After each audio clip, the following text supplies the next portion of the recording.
Hey everyone, welcome back to the channel. Recently, I've been on a grind to try and get sub 10 on the virtual Rubik's Cube on csTimer. And today, I'm gonna share with you 3 things that I think are the most important to this journey. And of course, I'm not there yet, but I will be soon. So let's get right into this.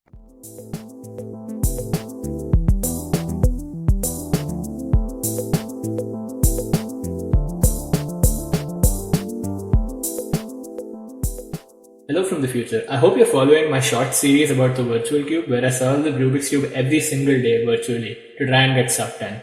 I'm currently on day 15 or 16 as of today. I don't know when this video is going to come out. That's where I am. So do follow along to that. I'll leave a link to the latest short in the description so you can go check that out. Okay, now on to the video. So as you can see, this right here is the cube. And now I'm going to get into how you can get really good at solving the virtual cube. Hopefully you already know how to get to the virtual cube on csTimer. If you don't, I'll leave a little paragraph in the description describing how you can do that. I'm just using the standard keymap, the virtual cube keymap that you can find on csTimer if you click the logo literally. So the first big tip is you need to get the positioning of your hands sorted as quickly as you can. As you can see from this camera up here, I'm just showing you that here. So for the virtual cube, let me just pick a random scramble. If you hit A, you get a rotation, which is in this case Y prime, and the colon, the semicolon, is Y. You need to be able to do all of these moves with your outer fingers, which is your pinky or your ring finger. In this case, I don't use my right pinky for anything because it's, it's quite far off the keyboard.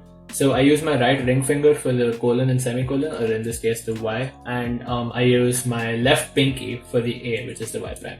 So this is useful because anytime you need to rotate the cube, which might be quite a bit for virtual cube solving, this is really important. Then R and R prime are the two things you need to get solid, because for every F12 pair basically and every algorithm for OLL and PLL, you pretty much be using R and R prime moves all the time. So for R and R prime, I just use my middle finger for both. So my middle finger, as you can see, it goes to I, and then for I is R and K is R prime. So it goes to I and K. And I also use my index for U and U prime. So U is J and U prime is F.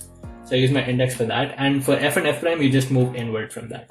So F is H and F prime is G. So you just move your index inward. So the middle controls R and R prime for the right hand, and for the left hand, middle controls L and L prime. So D and E, and S is the D move, which is the down layer, and L is D prime. I will just demonstrate that on the scramble cube. It doesn't really matter. So first with rotations, it's my left ring for A, my right ring for the colon. Or I could use my left pinky as well, either one. And then R and R prime is the right middle finger, so R and R prime. And then L and L prime is D and E, so my left middle finger. And then U and U prime is both the indices, index fingers.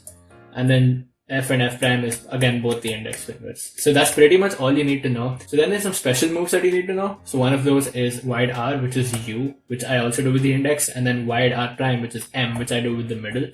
So this could be another finger trick that you might use. Then there's M and M prime, which are pretty important. So M is the full stop or the right angular bracket, and I just use my middle finger to reach down to that. Sorry, that's M prime, apologies.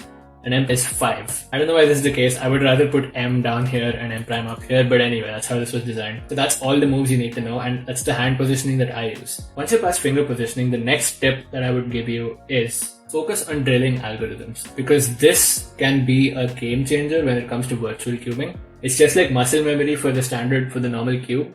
You want to use essentially typing or keyboard memory for this. And I don't mean that in a computer science sense. So, for example, practice the sexy move. So it's R, U, R prime, U prime. But you want to practice that with the right fingers and with the right order of typing. That's really important. And you can take typing tests to see if you can improve your typing versatility. But yeah, in this case, it's I, J, K, F, right? That's how you do R, U, R prime, U prime. That's something you may want to try. So try and get algorithms down like that. And for example, on this cube, I'm just going to show you. Oh, another thing I forgot to mention is X and X prime, also a pretty important rotation, because when you're inspecting, you will have to do that. So X is Y and X prime is B. And again, those are just right, middle, and index for me, because I only use those rotations while inspecting. So now I'm just going to get the cube up to maybe PLL to try and show you what you can do there. So that was my cross, and then that's my first and second pair, and then the third and the... So as you could see there, I made a bunch of mistakes with the order of me typing. But yeah, you should get better at that so you don't make those mistakes. And now when it comes to OLL, each of these algorithms, just like you had muscle memory on the 3x3, each of these algorithms becomes like keyboard typing memory. It's like typing out strings of letters. So you don't need to remember the letters, obviously. That's not the point of the video. So what you do need to do is Oh, I got a PLS skip. I didn't want a PLS skip, but okay. What you do need to do is know exactly what you're hitting. So the reason for that is if instead of U, if you hit F, that completely changes your solve. In fact, it will completely change the outcome of your solve because it's not easy to get used to these finger tricks. So as you can see, I just made a mistake there. But yeah, that's how you would do that, and the cross is done. So then, yeah, F2L, you will slowly realize that a lot of the F2L triggers that you use are very simple to mimic on the keyboard.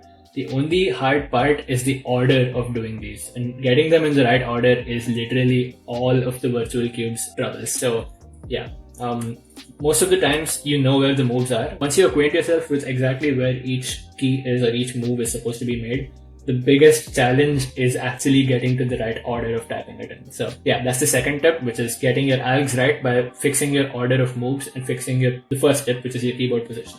Now on to the last and final tip, spam solves. And I don't mean this in the way you mindlessly spam, like let's say like pyramid, I don't know, like any other event. This is actually not that mindful, to be fair. It's not like as mindful as a big cube spam.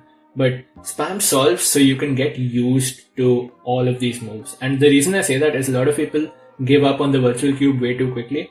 My progression with the virtual cube is kind of funny because initially I was getting like 3-4 minute solves, and after just 20 solves I was sub 40. And then after like 100 solves I was sub 25, sub 20 almost. So yeah, it's that easy to get good at the virtual cube. You just need to acquaint yourself with exactly where everything is. Follow these 3 tips. The spam solves as the last tip. Don't forget practice. Practice more and more and you will get better at it. So that's a really big important thing here. It's not like a very algorithmic thing. You know all the algorithms. You just need to practice more and get fast at executing them. I haven't mentioned B and B prime. It's W for B and W and O for B prime. Again, the reason I didn't mention that is because it's not that relevant, because most of the times when you have B or B prime, it's quicker to just rotate and do the R prime analog. So yeah, that's pretty much the last tip that I would like to give. So yeah, just practice solves, and as you can see, over time you just get better at it, and it becomes almost like analogous to a normal 3x3, because normally I wouldn't be able to talk while doing the virtual cube, but I have got to the point where I can do that after 300 or so solves. So yeah, that's my last tip, and that's the end of the video. So thank you so much for watching. Let me know if this was helpful, and if you think I should make like an in-depth broken down tutorial of everything that I mentioned in this video. And let me know if you have troubles finding the virtual cube, because I couldn't find it for the first 2 months of looking for it. And I just gave up. I don't know why. I should have just looked and I don't know, guys. I was doing 7x7, please ignore that. So yeah, anyway, thanks a lot for watching, and I will see you in the next one. Stay tuned to the channel, and peace.